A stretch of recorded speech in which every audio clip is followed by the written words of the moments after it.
warahmatullahi wabarakatuh.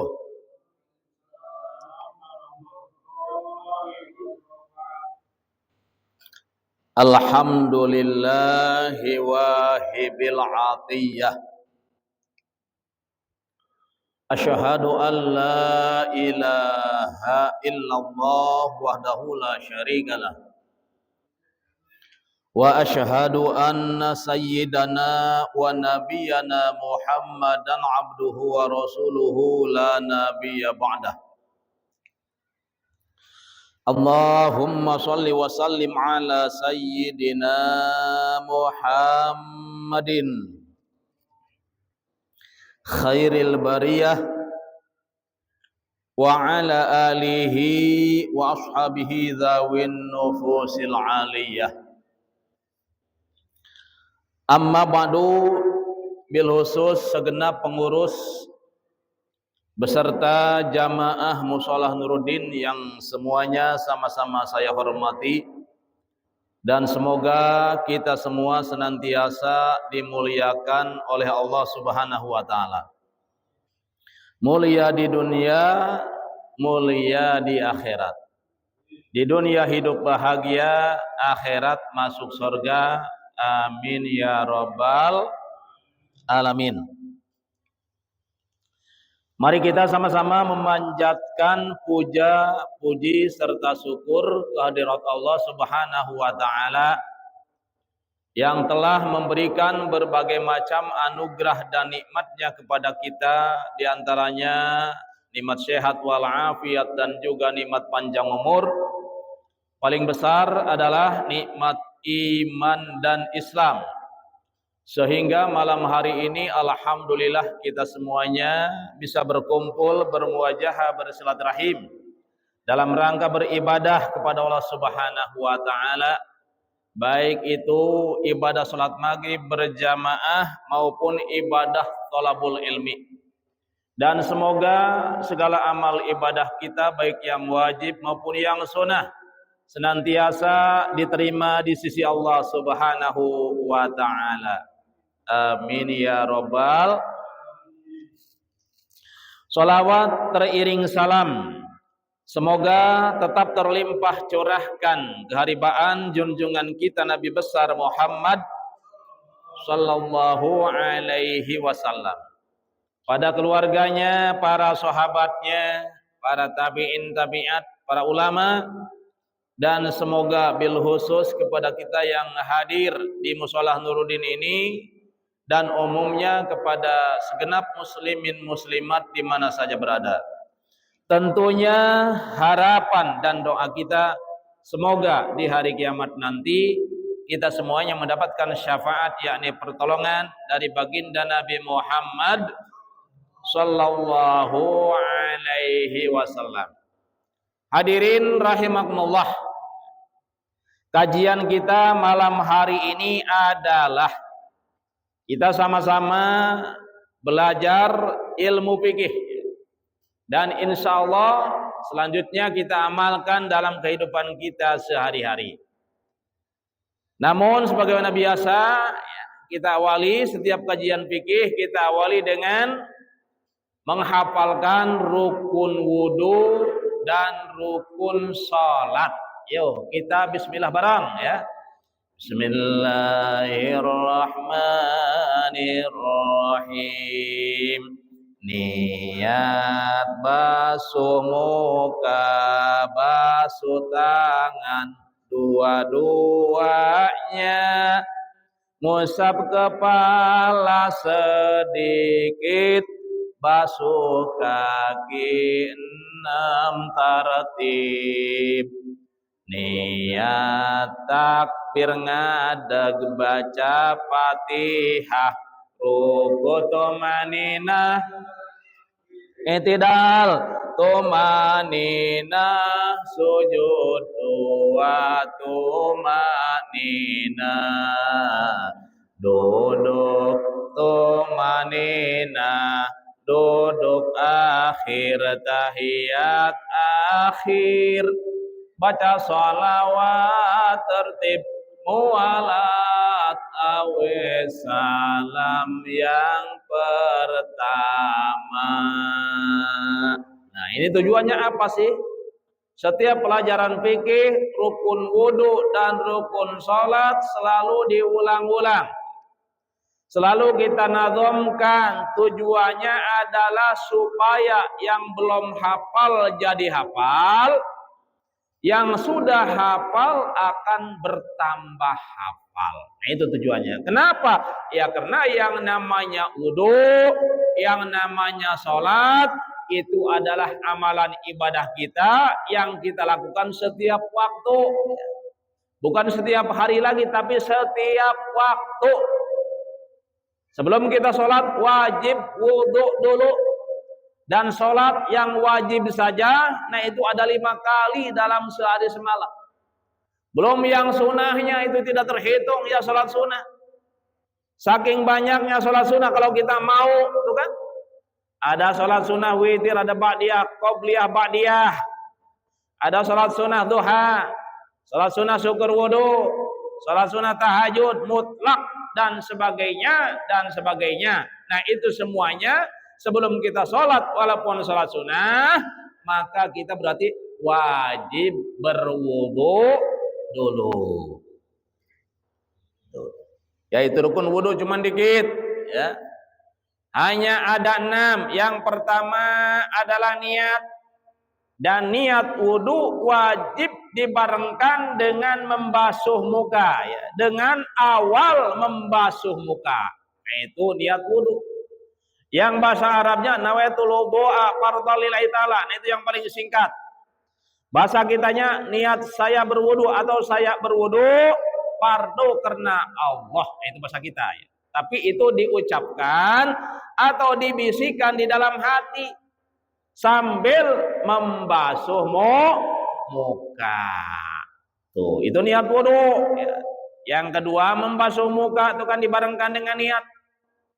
Yang ketiga membasuh kedua tangan sampai sikut, afdolnya lewat, ya, sunahnya lewat sikut sampai ketek, nah itu nggak apa-apa. Yang keempat mengusap kepala.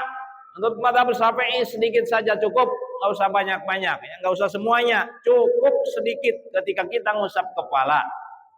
Yang kelima membasuh kaki, ya, kanan dulu sunahnya sampai mata kaki, sunahnya dilewatin pertengahan betis. Tuh, setelah kanan lalu kiri. Yang terakhir atau yang keenam adalah tertib. Artinya tertib, yang dahulu harus didahulukan, yang kemudian harus dikemudiankan. Itu namanya tertib. Ya, contoh harus basuh muka dulu sebelum basuh tangan. Itu kan berurutan, dari niat terus basuh muka, basuh kedua tangan, ngusap kepala, basuh kaki. Nah, itu yang wajib. Itu yang rukun. Selain itu berarti sunnah. Ya, seperti baca ta'ud, baca bismillah, baca syahadat, baca doa, gitu kan? Atau baca syahadat setelah wudu, dilanjutkan dengan doa, itu pun sunnah hukumnya. Dan terakhir baca inna anzalna, ya, inna anzalnahu fi lailatul qadr, sampai selesai minimal 1 kali, afdolnya 3 kali itu, sambil menghadap kiblat, ya, kepala ditengadahkan ke atas. Nah, itu sunnahnya. Dan adapun rukun sholat itu banyak, ya, lebih banyak daripada rukun wudu. Sama, yang pertama adalah niat. Cuman bedanya, ya, niat wudu dengan niat sholat. Kalau niat wudu wajib dibarengkan dengan basuh muka. Kalau niat sholat wajib dibarengkan dengan takbiratul ihram. Allahu Akbar, ya. Mulut mengucapkan kalimat takbir Allahu Akbar, takbiratul ihram namanya, sambil mengangkat kedua tangan, sunnah hukumnya. Tuh, hati niat, qasdu ta'arud ta'yin itu, ya. Itu syarat niat. Qasdu ta'arud ta'yin ada 3. Kalau dalam bahasa niatnya qasdu ta'arud ta'yin itu adalah usolli fardhol maghribi. Nah, itu cukup. Jadi qasdunya kalimat usolli, ta'arudnya kalimat fardho, ya. ta'yinnya adalah kalimat maghribi, isya'i, subhi, zuhri, dan asri. Nah, itu namanya ta'yin. Nah, itu ketiganya syaratkan atau disyaratkan harus ada. Ketiganya wajib ada ya selama kita membaca takbiratul ihram. Lalu kalimat niat selanjutnya atau lafaz niat selanjutnya ya seperti salah rakaat yang menyebutkan bilangan rakaatnya, menyebutkan menghadap kiblatnya, menyebutkan ada al-lillahi ta'alanya. Nah, itu hukumnya sunnah. Tapi walaupun sunnah, kenapa tidak kalau bisa? Ya. Kalau masih enggak bisa, tuh kan, cukup qasdu ta'arud ta'yin. Cukup selama niat, ya hati selamat baca takbiratul ihram dalam hati kita, usolli fardhu zuhri. Bahasa kitanya, saya sholat fardhu zuhar. Kalau maghrib, saya sholat fardhu maghrib. Isya, saya sholat fardhu isya selama Allahu Akbar. Itu kan makanya dipanjangkan dikit itu nggak masalah. Kalimat Allahu Akbar, lafaz Allahnya panjang dikit nggak masalah. Itu aturan tajwidnya kan cuma 2 harkat ya. Itu lafaz Allah, aturan tajwidnya itu mad tabi'i namanya cukup 2 harkat saja. Tapi ada keringanan dalam fikih ya. Nah, itu boleh sampai 14 harkat, boleh. Yang penting jangan lebih dari 14 harkat. Kalau sampai lebih dari 14 harkat, nah itu batal. Kenapa? Kelamaan. Tuh kan? Jadi cukup kira-kira ya apalagi lebih sedikit ya, lebih kurang atau kurang daripada 14 harkat. Allahu Akbar. Nah, itu paling 5 harkat ya. Nah, lebih dari 5 harkat silakan boleh kalau memang niat sholatnya belum dapat dalam hati gitu kan. Allahu Akbar, saya sholat fardhu maghrib 3 rakaat menghadap kiblat ada karena Allah Ta'ala. Nah, itu kan bahasa kita itu seperti itu ya. Lafaz niat itu seperti itu kalau diterjemahkan dengan bahasa kita. Ya, kalau sudah paham bahasa Arabnya, wah ini bahasa Arabnya usolli fardhul maghribi salasa rakaat mustaqbil qiblati adalillahi ta'ala. Nah, artinya sudah tahu ya. Kita artinya sudah paham, artinya sudah tahu. Udah enggak masalah dalam hati bahasa Arab aja udah.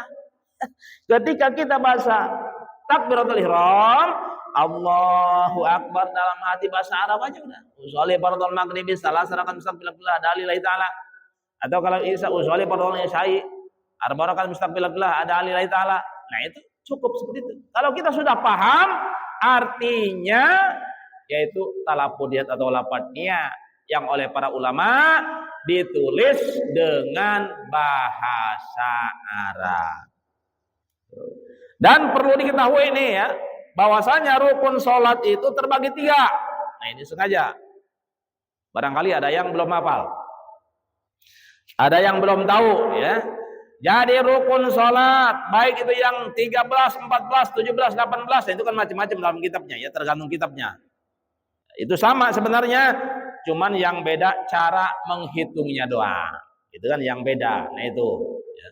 Baik yang 17, yang 18, yang 14 itu semuanya dibagi 3. Yang pertama rukun qalbi. Ya, qalbi bahasa Arab, bahasa kitanya adalah hati, ya. Rukun qalbi ada berapa? Ada 1. Nah, alhamdulillah masih ingat tuh ya. Jadi rukun qalbi dalam sholat, ya, rukun sholat yang qalbi yang dikerjakan oleh hati cuman 1, nggak banyak. Apa? Yaitu niat. Ingetin ya, ingetin supaya kita bisa bedain, ya. Supaya kita bisa membedakan mana rukun qalbi, mana rukun qauli, mana rukun fi'li ketika kita sholat. Tuh, hebat tuh kalau kita sudah bisa membedakan. Yang kedua, rukun qauli. Ya, rukun qauli itu adalah rukun sholat yang wajib dikerjakan dengan lisan. Artinya wajib diucapkan. Ada berapa? Hah? Wih, banyak. Ada 5 ya. Itu betul ada 5. Yang pertama adalah takbiratul ihram. Allahu Akbar. Nah, itu rukun qauli. Yang kedua suratul Fatihah dari bismillahirrahmanirrahim sampai waladdallin. Tuh. Nah, itu rukun qauli ya. Yang ketiga at-tahiyat akhir, bukan at-tahiyat awal.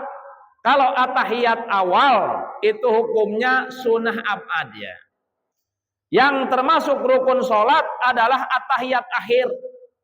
Sampai mana itu at-tahiyat akhir? Sampai asyhadu alla ilaha illallah wa asyhadu anna Muhammadar Rasulullah. Nah, itu at-tahiyat akhir sampai situ. Ya, at-tahiyat awal juga sama gitu. Jadi kalimat at-tahiyat itu sama, baik at-tahiyat awal maupun at-tahiyat akhir itu sama, yaitu sampai asyhadu alla ilaha illallah wa asyhadu anna Muhammadar Rasulullah. Berapa tadi? 3. Yang keempat, baca sholawat kepada Nabi setelah tahiyat akhir, yaitu kalimat sholawatnya Allahumma sholli ala sayyidina Muhammad. Itu sholawat. Lalu bagaimana kalau tidak pakai sayyidina? Apakah boleh? Boleh. Ya, artinya tetap sah. Walaupun tidak pakai sayyidina, baca sholawatnya itu sah sholawatnya. Bahkan dalam kitab-kitab fikih, ya, nah itu ketika menjelaskan baca sholawat kepada Nabi dalam sholat atau setelah at-tahiyat, nah itu hanya kalau di matan-matanya itu hanya Allahumma sholli ala Muhammad. Tuh. Lalu setelah itu bagaimana hukumnya sunnah? Wa ala ali Muhammad itu sunnah kama sholaita ala Ibrahim wa ala ali Ibrahim itu sunnah sampai fil alamina innaka hamidum majid. Bahkan sunnah juga membaca ya, setelah membaca fil alamina innaka hamidum majid, sunnah membaca doa Allahumma inni a'udzubika min azabil qabri wa min adzabin nar wa min fitnatil mahya wal mamat wa min syarri fitnatil masihid dajjal. Ya, masih banyak lagi, masih ada lagi doanya, sunahnya. Ya cuman kalau ngapal ya cukup sampai situ. Lalu ditutup dengan ya muqallibal qulub, tsabbit qalbi ala dinik wa la ta'atika subhanaka inni kuntu minadh dhalimin. Nah, udah ya. Berarti nah itu udah berapa tadi? Baca sholawat rukun qauli yang berapa? Yang keempat, yang terakhir membaca salam. Yang pertama, ya. Jadi yang rukun, yang wajib baca salam dalam sholat adalah salam yang pertama. Itu sampai mana minimal baca salam dalam sholat? Nah itu minimal assalamualaikum. Itu minimal. Cuman sunnah ditambah dengan warahmatullah. Assalamualaikum warahmatullah. Nah, kalau sholat mayit beda salamnya. Menurut sebagian ulama kalau sholat mayit, sholat jenazah, nah itu baca salamnya beda. Bedanya apa? Harus ditambah dengan wabarakatuh. Nah, itu kalau sholat mayit ya. Jadi salam dalam sholat mayit sampai wabarakatuh. Assalamualaikum warahmatullahi wabarakatuh. Tuh, itu sholat mayit. Kalau sholat selain sholat mayit, baik sholat wajib maupun sholat sunnah, nah itu cukup sampai warahmatullah. Assalamualaikum warahmatullah. Tuh, cukup. Ya, kalau sholat selain sholat jenazah, selain sholat mayit. Udah beres ya rukun qauli. Ada berapa tadi? Ada 5. Ulangi. Yang pertama takbiratul ihram, yang kedua baca Fatihah, yang ketiga tahiyat akhir, yang keempat baca sholawat Nabi, yang kelima baca salam. Tuh, yang pertama. Tuh.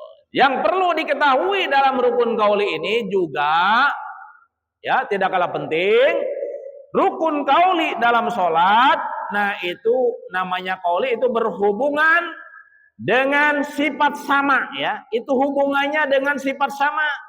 Kalau rukun qauli tadi hubungannya dengan sifat ilmu. Artinya apa? Ketika kita niat harus yakin. Ilmu itu artinya yakin ya. Alima ya'lamu. Nah, itu adalah salah satu fi'il yakin. Gitu kan? Berarti ketika kita niat harus yakin, jangan sampai ragu-ragu. Nah, itu seperti itu tujuannya atau maknanya. Yang kedua adalah qauli. Rukun qauli itu hubungannya dengan sifat sama. Artinya apa? Sama artinya mendengar ya. Jadi kalau kita membaca rukun qauli nih, itu wajib disyaratkan harus keluar suara. Jangan sampai hanya unyam-unyam doang. Itu nggak boleh, nggak sah berarti. Kita umpamanya baca takbiratul cuma unyam doang, nggak keluar suara, nggak sah. Ya, kenapa? Nggak ada suaranya. Terus baca Fatihah cuma unyam-unyam doang, suaranya tidak ada. Nah, itu juga nggak sah. Pokoknya semua rukun qauli kalau dibaca hanya gerakan bibir doang atau gerakan lisan doang, tidak sampai keluar suara, nah itu tidak sah rukun qaulinya. Ya berarti itu wajib disyaratkan wajib sampai keluar suara, minimal kedengeran oleh telinga kita sendiri ya. Itu bagi orang yang telinganya masih normal. Tuh, minimal kedengaran oleh telinga sendiri. Tuh. Terus rukun fi'li ya. Ada berapa rukun fi'li? Ini lebih banyak nih, paling banyak rukun fi'li ya. Yang pertama berdiri, itu rukun fi'li. Yang kedua ruku beserta tumaninahnya. Tuh. Yang ketiga i'tidal beserta tumaninah. Itu rukun apa namanya? Rukun fi'li. Tuh. Yang keempat sujud beserta tumaninah. Yang kelima duduk antara dua sujud beserta tumaninah. Tuh. Yang kelima, yang keenam duduk akhir. Duduk akhir itu apa? Duduk sambil baca tahiyat akhir, yang duduknya kayak gini nih. Nah, ini kayak gini. Nah, ini duduk akhir namanya. Ya tuh. Yang ketujuh tertib, ya menertibkan rukun sholat itu kan dengan fi'li, bahasa Arabnya, bahasa kitanya perbuatan ya, atau gerakan. Nah, kita lanjutkan ya ke kajian kitab nih. Sini akan menjelaskan yaitu sesuatu paslun bima yata'allaqu bihi makninati. Pasal ini akan menjelaskan hal-hal yang berkaitan dengan tumaninah. Artinya rukun sholat yang wajib tumaninah itu ada berapa? Nah di sini jelaskan al-arkanu ay arkanu sholati sab'ata asara allati talzamu fiha tumaniyatu arba'atun. Rukun sholat ya, yang 17 dalam kitab ini ya, kitab Safinatun Najah, di dalam sarahnya itu kasih patu saja. Rukun sholat yang wajib tumaninah di dalamnya itu cuma 4, nggak banyak ya. Jadi rukun sholat yang wajib pakai tumaninah cuma ada 4 gitu ya. Jadi tumaninah itu ukurannya selama membaca subhanallah kira-kira berapa detik? Ya, kira-kira 5 sampai 6 detik lah ya. Jadi tumanina itu ukurannya kalau dihitung dengan detik, ya kira-kira 5 atau 6 detik. Ya, karena seukuran dengan membaca kalimat subhanallah. Ya, 5 atau 6 itu ya. Jadi ukuran tumaninah. Nah, sekarang rukun sholat yang wajib tumaninah di dalamnya itu ada 4 macam. Yang pertama apa? Yang pertama adalah ruku. Ini ruku yang pertama. Berarti itu berdiri ya. Sebelum ruku kan rukun pilih itu berdiri. Berdiri itu enggak wajib tumaninah. Itu berdiri. Ya, berdiri dalam sholat. Yang wajib tumaninah adalah 4. Yang pertama ruku. Artinya rukun sholat berdiri itu kan sambil berdiri langsung umumnya nggak ada tumanina lagi, langsung membaca Fatihah, itu nggak masalah, gitu kan? Setelah berdiri, waduh, nggak sampai 4 detik, bahkan hanya 1 detik langsung kita baca Fatihah, itu nggak masalah. Kenapa? Karena yang namanya berdiri, ya rukun sholat berdiri, nah itu tidak ada tumaninah, tidak wajib tumaninah. Yang wajib tumaninah itu adalah ruku. Ya, kalau ruku maka kita berarti wajib tumaninah. Itu minimal 5 atau 6 detik itu minimal ya ketika kita ruku. Jangan sampai terlalu cepat. Nah, gitu maksudnya, gitu kan? Lebih bagus lagi kan baca tasbih. 3 kali baca tasbihnya itu lebih bagus lagi ya. Sambil ruku ya. Sambil baca tasbih ya, setelah ruku kita baca tasbih subhana rabbiyal azim wa bihamdih, subhana rabbiyal azim wa bihamdih, subhana rabbiyal azim wa bihamdih 3 kali. Nah, itu afdal. Ya. Nah, yang kedua i'tidal. Bangun dari ruku setelah kita berdiri tegak, nah itu wajib tumaninah. Tuh. Kalau enggak tumaninah, enggak sah i'tidalnya.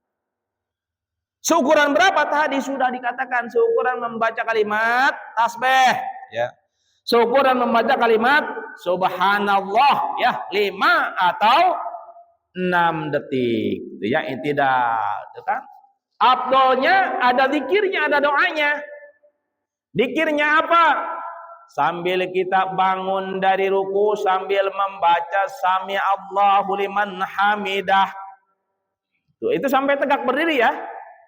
Sami Allahu liman hamidah. Hamidah itu sudah berdiri. Tuh. Jangan sampai masih begini udah hamidah. Jangan. Tapi ketika hamidah, nah itu harus sudah di sini, sudah tegak berdiri. Sami Allahu liman hamidah, tangan ke bawah, baru membaca Rabbana lakal hamdu mil'us samawati wa mil'ul ardi wa mil'u ma syi'ta min syai'im ba'du. Ya, jadi tangannya ke bawah.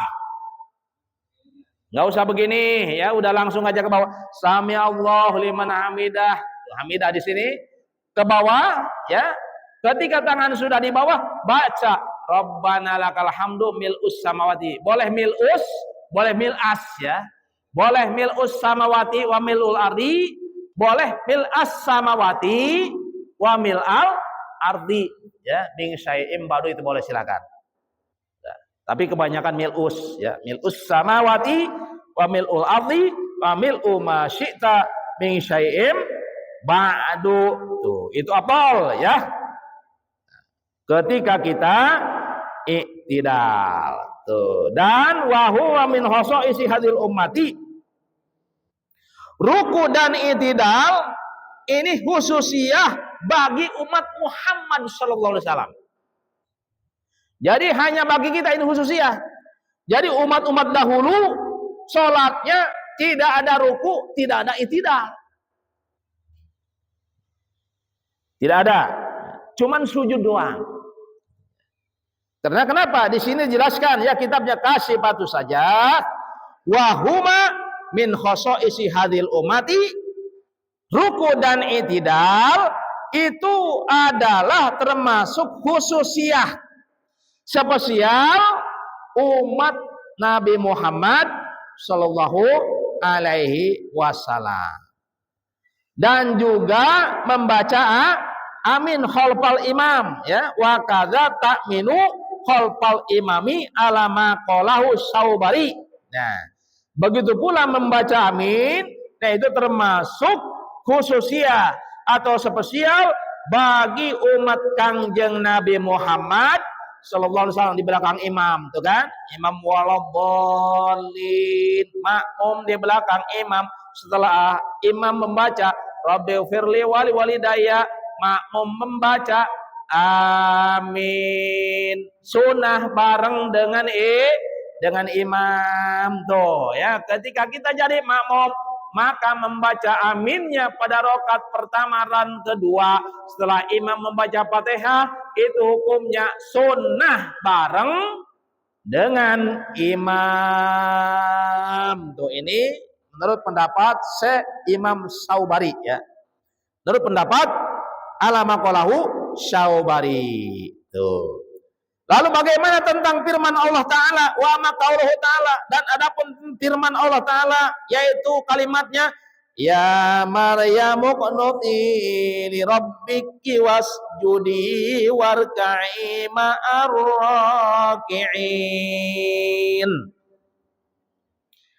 yang artinya wahai Maryam uqnuti ibadahlah kamu li rabbiki karena Tuhanmu, wasjudi dan sujudlah kamu, warka'i ma'ar raki'in dan rukulah kamu ma'ar raki'in beserta orang-orang yang ruku. Nah, wal muradu birruku'i al khusu'u ya. Yang dimaksud dengan ruku dalam ayat tadi ya, yang hitopnya kepada Siti Maryam adalah khusyuk gitu. Jadi harus khusyuk, khusyuklah kamu. Dan yang dimaksud dengan wabis sujudi as-sholatu, yang dimaksud dengan sujud dalam ayat tadi yaitu wasjudi adalah sholat. Nah, jadi kaqauli ta'ala wa adbaros sujud. Nah, seperti dalam ayat lain Allah berfirman yaitu kalimatnya wa adbaros sujud. Artinya adbaros sujud adalah setelah sholat. Itu seperti itu ya. Itu baru dua tuh.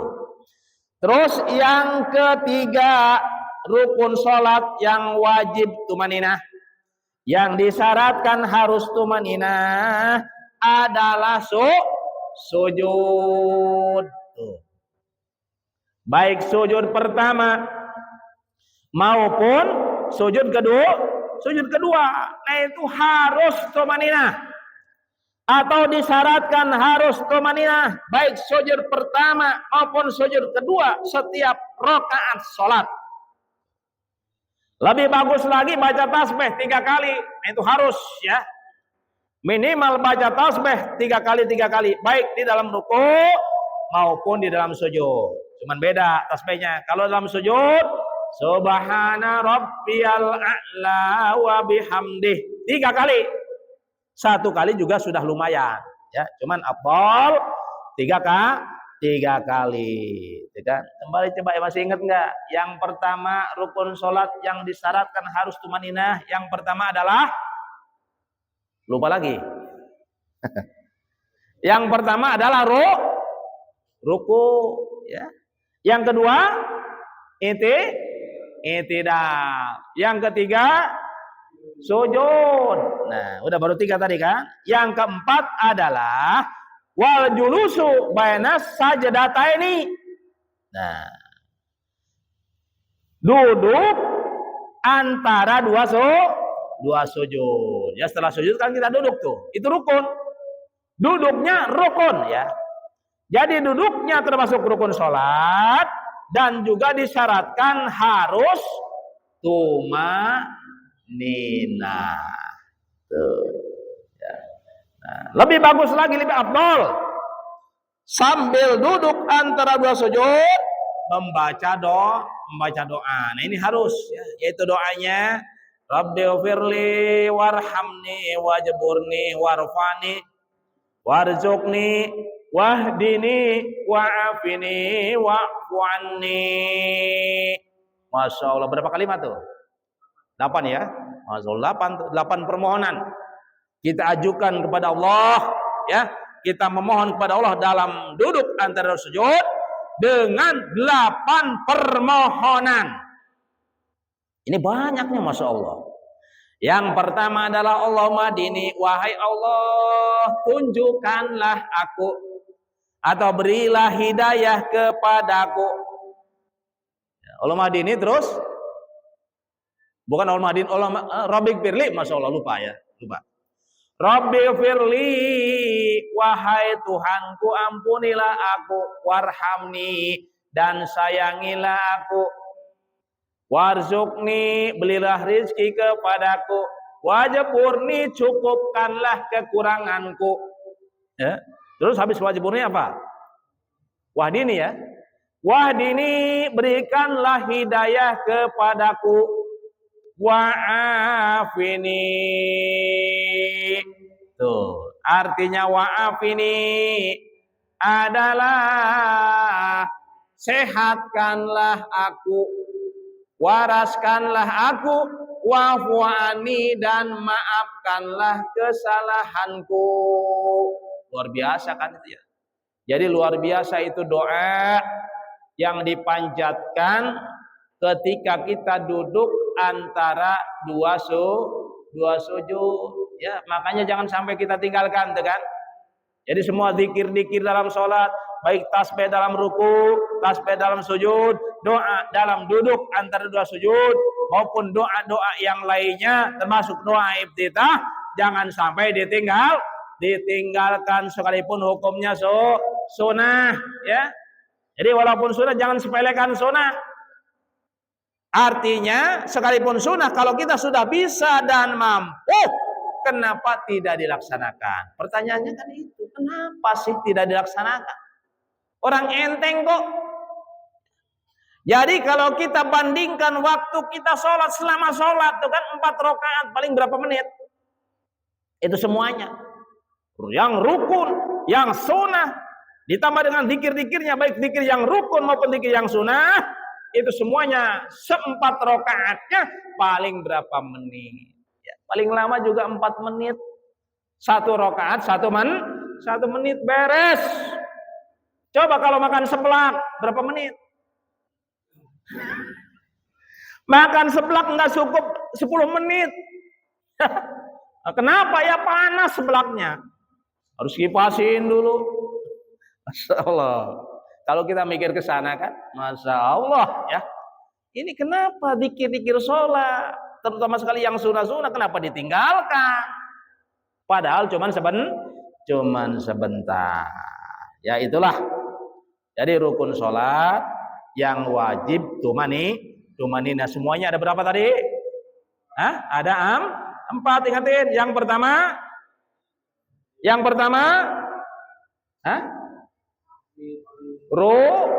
ruku. Yang kedua, i'tidal. Yang ketiga, sujud. Yang 4, duduk antara 2 sujud. Tuh, ingetin nih, waduh Masya Allah ya, kita ngaji sering kan, Masya Allah, sebulan 2 kali kita ngaji.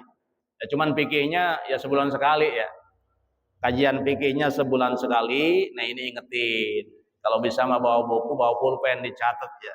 Nanti sampai rumah diapalin. Ya.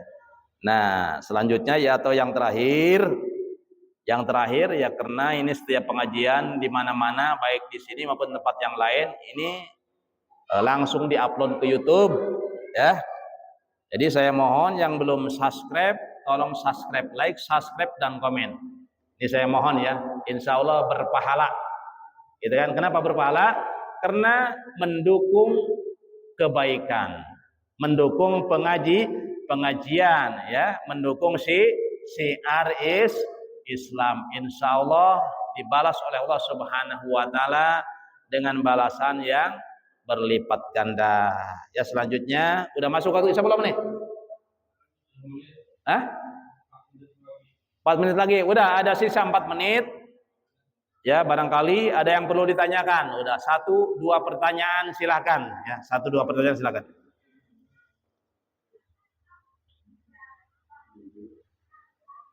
Assalamualaikum Ustaz.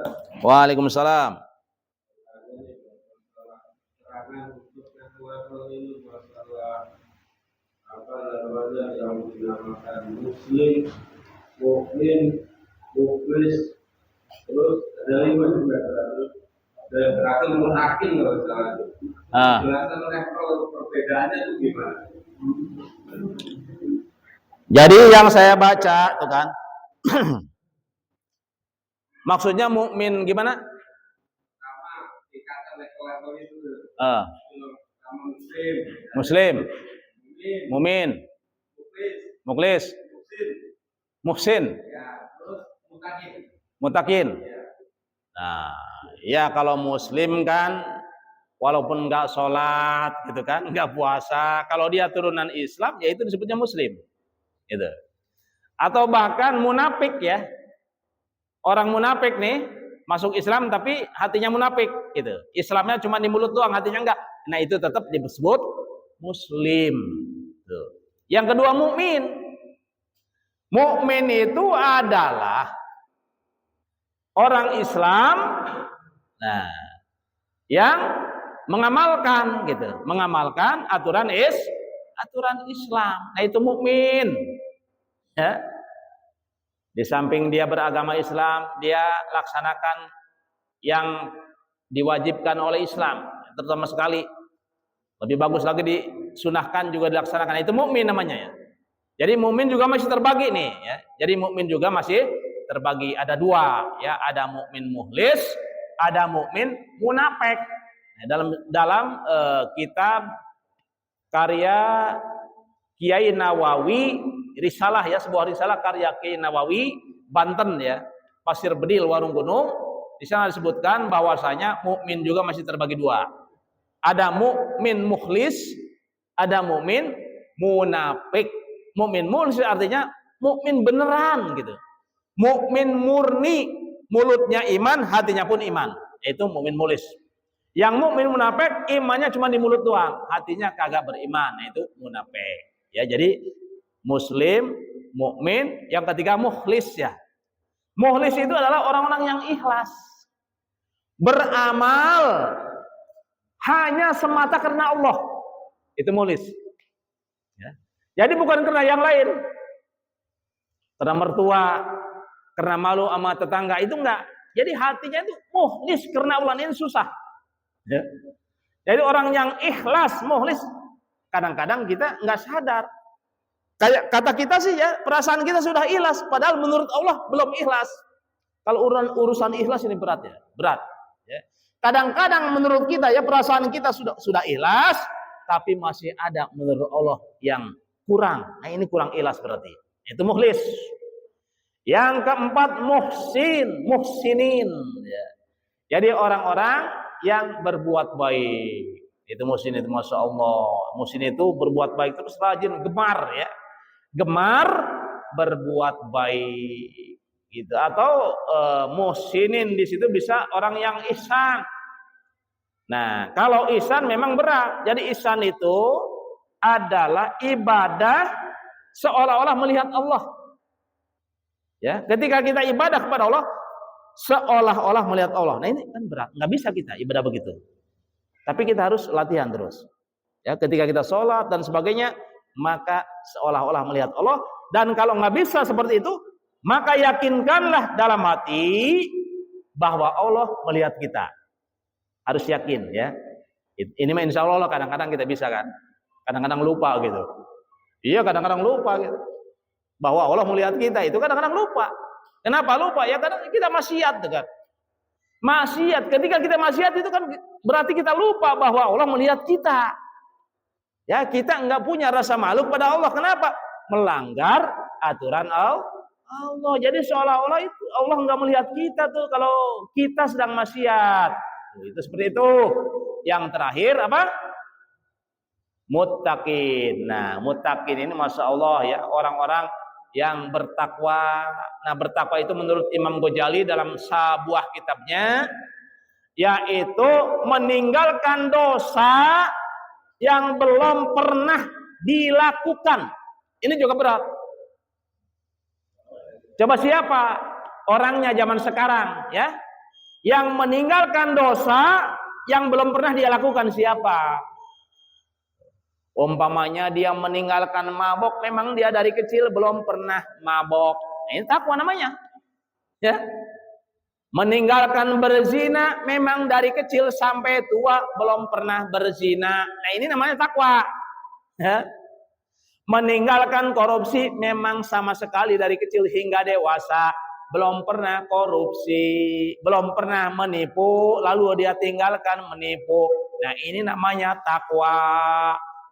Sulit, takwa itu memang berat, ya.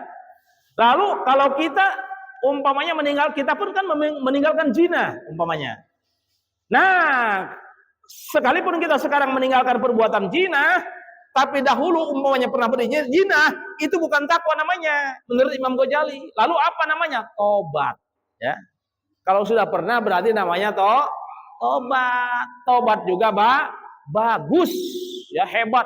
Masya Allah, disukai oleh Allah Subhanahu wa ta'ala. Artinya Allah akan memberikan pahala yang sangat besar kepada orang-orang yang bertobat atau mengampuni semua dosa-dosanya. Ya, udah cukup ya. Cukup pengajian kita sampai di sini. Ya, kurang lebihnya mohon dibukakan pintu maaf seluas-luasnya dan mudah-mudahan ada manfaatnya. Kita tutup dengan membaca doa kafarat majlis. Bismillahirrahmanirrahim. Subhanakallahumma wa bihamdika asyhadu an la ilaha illa anta astaghfiruka wa atubu ilaik. Usikum wa nafsi bitaqwallah. Wassalamu alaikum warahmatullahi wabarakatuh.